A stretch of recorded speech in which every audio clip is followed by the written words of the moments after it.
एकनाथ शिंदे यांच्या शिवसेनेच्या 5 मंत्र्यांच्या नावावर शिक्कामोर्तब झाल्याची माहिती आहे। उदय सामंत, शंभूराज देसाई, दादा भुसे, संजय शिरसाट आणि विजय शिवतारे हे शपथ घेणार आहेत। अनेक संभाव्य नेत्यांच्या नावावर अद्याप चर्चा सुरू आहे। शिंदेंच्या शिवसेनेचे आमदार दादा भुसेंसह प्रकाश आबिटकरांना शपथविधीसाठी फोन गेल्याची माहिती आहे। भुसेंना उपमुख्यमंत्री एकनाथ शिंदेंनी स्वतः फोन केल्याची माहिती आहे।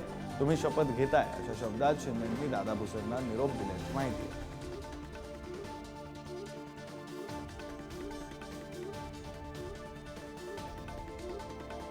प्रतिनिधी रईस शेख आपल्यासोबत फोन लाईनवरून जोडले गेलेत। रईस, खरं तर शिंदेंकडून आतापर्यंत 2च आमदारांना फोन केल्याचं समजतंय, त्यात एक म्हणजे दादा भुसे आणि प्रकाश आबिटकर। काय अधिकचा तपशील?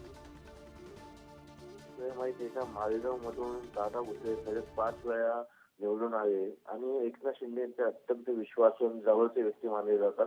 त्यामुळे त्यांना काल रात्री फोन करण्यात आला। स्वतः उपमुख्यमंत्री एकनाथ शिंदे यांनी फोन करून मंत्रिपदाची शपथ घ्या, तुम्ही घेणार आहात असं सांगितले। त्यामुळे मालेगावमध्ये एकच जल्लोष करण्यात आला आणि प्रकाश आबिटकर यांनाही फोन करण्यात आला।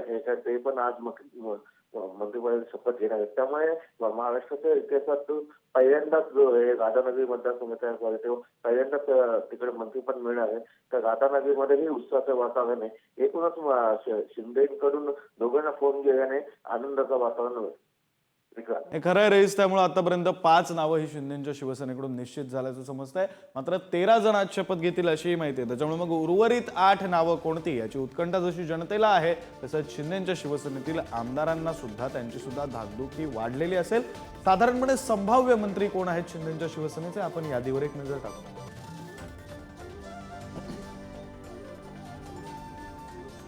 कोकणामधून उदय सामंत आणि भरत शेठ गोगावले यांना संधी मिळू शकते।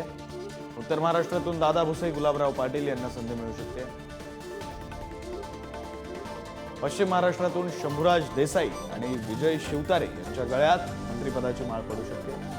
मराठवाड्यात संजय शिरसाट आणि अर्जुन खोतकरांना मंत्रिपद मिळू शकतं।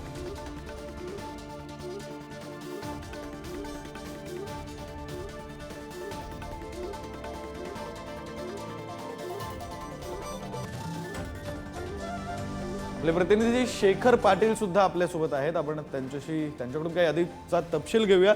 शेखर, खरं तर 2 आमदारांना आतापर्यंत फोन शिंदेंनी केलेला आहे असं समजतंय। पहिले दादा भुसे आणि दुसरे प्रकाश आबिटकर। प्रकाश आबिटकरांना मंत्रिपद मिळण्याची शक्यता आहे काय? नेमकं शिंदेंकडून काय तपशील देण्यात आलाय फोनवरून? काही तपशील येतोय समोर? विक्रांत, राधानगरी विधानसभा मतदारसंघाचे 3ऱ्यांदा निवडून आलेले आमदार प्रकाश आंबेडकर यांना काल रात्री उशिरा, म्हणजे आज रात्रीच उशिरा 1:30 वाजता फोन जो आहे तो मुख्यमंत्र्यांकडून आलेला आहे। आणि फोन करत असताना आपण सहकुटुंब शपथविधीसाठी त्या ठिकाणी हजर राहा अशा पद्धतीच्या सूचना ज्या आहेत त्या आलेल्या आहेत। त्यामुळं एक मंत्रिपदासंदर्भातले जे अनेक वर्षांपासून राधानगरी विधानसभा मतदारसंघ वंचित होता, त्या मतदारसंघाला आता मंत्रिपद मिळणार अशा पल्लवीत झालेले आहेत। अशा पद्धतीचा फोन आल्यामुळं नक्कीच या संदर्भात आता कोणतं मंत्रिपद मिळणार का हे देखील आता उत्सुकता अनेकांना लागून राहिली आहे। मात्र फोन जेव्हा येतो तेव्हा मंत्रिपदासाठीच तो फोन जो आहे तो आल्याचं सांगितलं जाते। त्यामुळे निश्चितच आहे प्रकाश आंबेडकर हे 3ऱ्यांदा निवडून आलेले एक तरुण आमदार म्हणून त्यांच्याकडे बघितलं जातं। एक आक्रमक चेहरा नसला तरी एक शांत संयमी चेहरा म्हणून त्यांच्याकडे पाहिलं जातं। आणि म्हणूनच उपमुख्यमंत्री एकनाथ शिंदे यांनी त्यांना संधी दिल्याचं या ठिकाणी बोललं जाते। त्यांना त्या संदर्भातला फोन देखील आलेला। त्यामुळे निश्चितच आहे आज नेमकं प्रकाश आंबेडकर यांना कोणतं मंत्रिपद जे आहे ते मिळेल हे देखील आता अनेक जण त्या ठिकाणी उत्सुकता लावून बसलेले आहेत। बरं, धन्यवाद शेखर तुम्ही दिलेल्या सविस्तर माहितीसाठी।